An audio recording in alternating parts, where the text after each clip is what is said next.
So CTG is a company which was established in Afghanistan in 2006, and we started working with humanitarian aid agencies, helping them implement their projects through providing people solutions to them. And we now support a wide number of humanitarian projects in a huge number of countries. We have been involved in running Ebola treatment clinics in Liberia. We've helped monitor the use of construction materials in Gaza, and we help deliver food aid in South Sudan.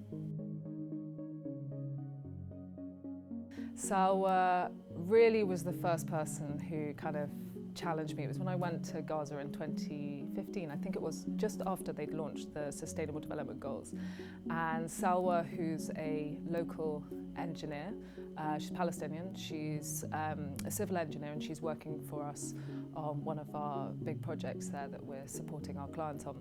And Salwa came up to me and she said, "Alice, I'd really like to talk to you about something." She said, you're in a really privileged position.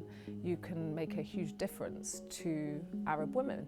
And I said, "Really? Are you sure about that?" And she said, "Yeah, you have a lot of countries that you're working in, and women really face difficulties." So I then went away and really looked at it, and I was like, okay, well, if Salwa thinks I can do it, I'll give it a go. And so actually Salwa really inspired me to look into the gender equality side of things. And she probably was my inspiration behind Female First. I mean, there's been other people along the way who've encouraged me to do it. So Female First was born after the UN launched the Sustainable Development Goals in September 2015, and I decided that I was passionate about gender equality anyway, and I thought, well, what can we do to make a difference? And I looked at the number of women that we had working within our own organisation. That was one of the first things I did.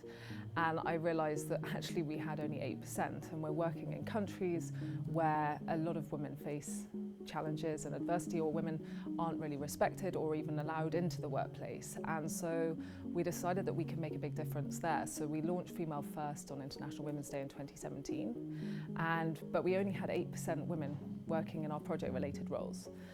Female First pledges to create job opportunities for women in conflict-affected countries. It is really a recruitment initiative, and it has a goal of 30% of all of our roles will be represented by women by 2030. Now, 2 years later, after being launched, we have 17.8% of our staff in the field are actually women on these project-related roles. So we've made huge progress. There's a lot to be done. There's a lot more that we can do. And we're looking at sort of partnerships and other ways to be able to have a bigger impact around this. But it's been really successful so far. And I think Female First is going to achieve its goals. I'm still very positive that it's going to reach the 30%. Of course, gender equality would be 50%, but I think given the kind of countries we work in, conflict affected, it's going to be slightly harder to get the 50%.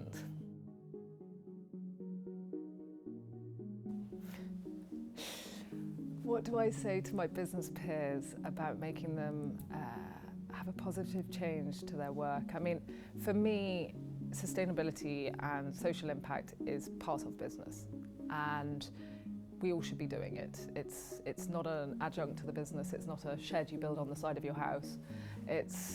It should be part of your core DNA. When you've got your business strategies, when you're writing your business strategies, you need to think about the impact you're having on society around you, on the communities that you work within, in the cities that you're living in.